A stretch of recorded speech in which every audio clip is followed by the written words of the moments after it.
আসসালামু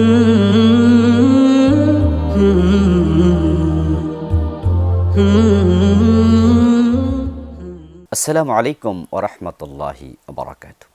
আলহামদুলিল্লাহ ওয়াসসালাতু ওয়াসসালামু আলা রাসূলিল্লাহ বাদ। সম্মানিত দর্শক শ্রোতা, আমরা ব্যক্তি ও পরিবার গঠন ইসলামের নির্দেশনা কি সে প্রসঙ্গে কথা বলছিলাম। আমরা আজকের পর্বে কথা বলবো ইসলামে বিবাহের বিধিবিধান কি সে প্রসঙ্গে। তার অধীনে আমরা বিগত 3টি পর্বে বিবাহ প্রসঙ্গে কথা বলেছি। আজকের পর্বে কথা বলবো বিবাহে মেয়ের অলি তথা অভিভাবক উপস্থিত থাকা আবশ্যক কিনা তা নিয়ে। নাবালেগ এবং নাবালেগার বিয়ের ক্ষেত্রে অভিভাবকের উপস্থিতি আবশ্যক, সকল আলেম একমত। বরং ইজাব ও কবুল অভিভাবকের মাধ্যমেই অনুষ্ঠিত হবে, কারণ তারা নাবালেগ। তবে বালেগ পুরুষের ক্ষেত্রে অভিভাবকের উপস্থিতির কোনো প্রয়োজন নেই, এ বিষয়ে সকল আলেম একমত। কিন্তু নারী যদি বালেগা হয়, হানাফি মাযহাবের আলেমগণ বলেন অভিভাবকের প্রয়োজন নেই, থাকলে ভালো। কিন্তু অন্য অন্য আলেমগণ বলেন নারী নাবালেগা হোক বালেগা হোক, নারীর ক্ষেত্রে তার অভিভাবকের উপস্থিতি আবশ্যক।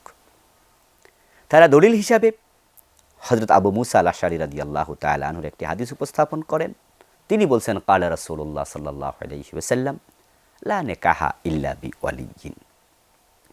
বিশ্বনবী বলেছেন, ওলির উপস্থিতি ব্যতীত বিবাহ হবে না।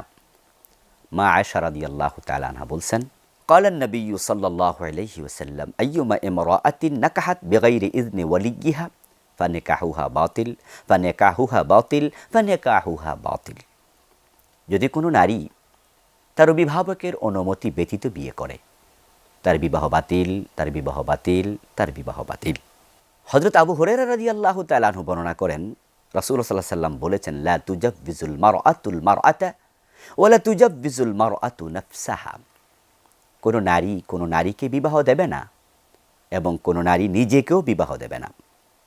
এছাড়া আরও কিছু হাদিসকে দলিল হিসাবে উপস্থাপন করে তারা বলেন যে কোনো নারী নারীকে বিবাহ দিতে অথবা কোনো নারী নিজেকে বিবাহ দিতে আল্লাহ রাসূল নিষেধ করেছেন, বলেছেন অভিভাবক বিয়ে দেবে।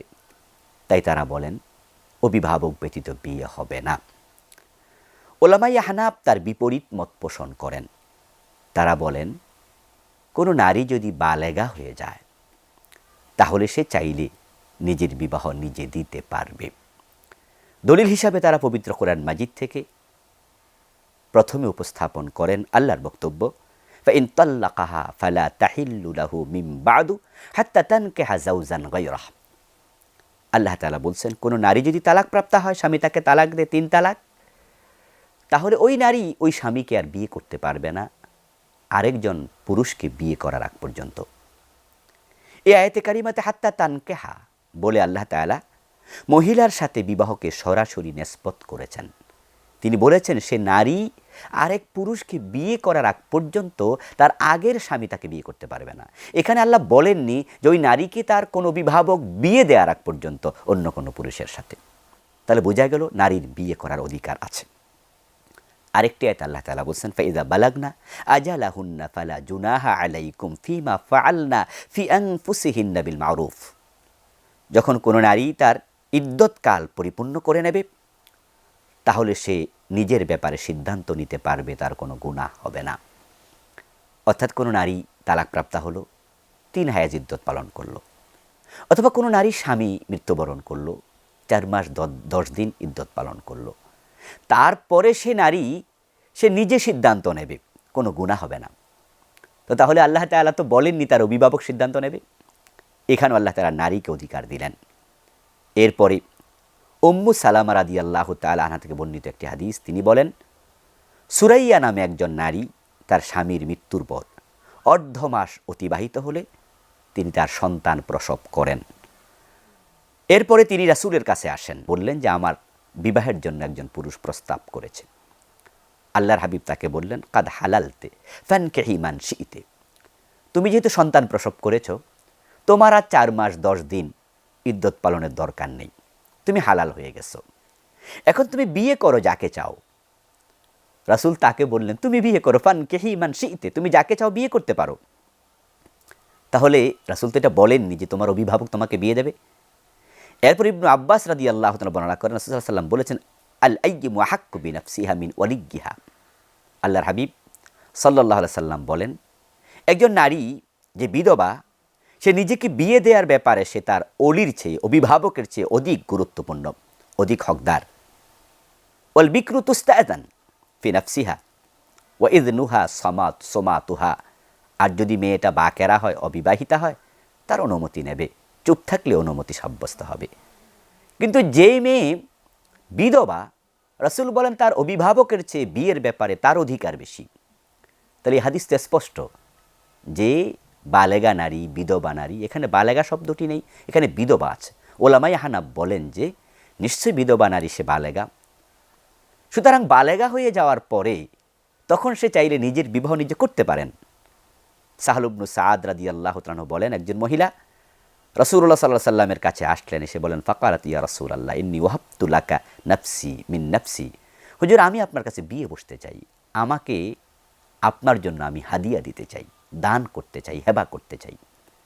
আল্লাহর হাবিব ওই মহিলাকে বিয়ে করেননি, আরেকজন সাহাবী ওই মহিলাকে বিয়ে করেছেন।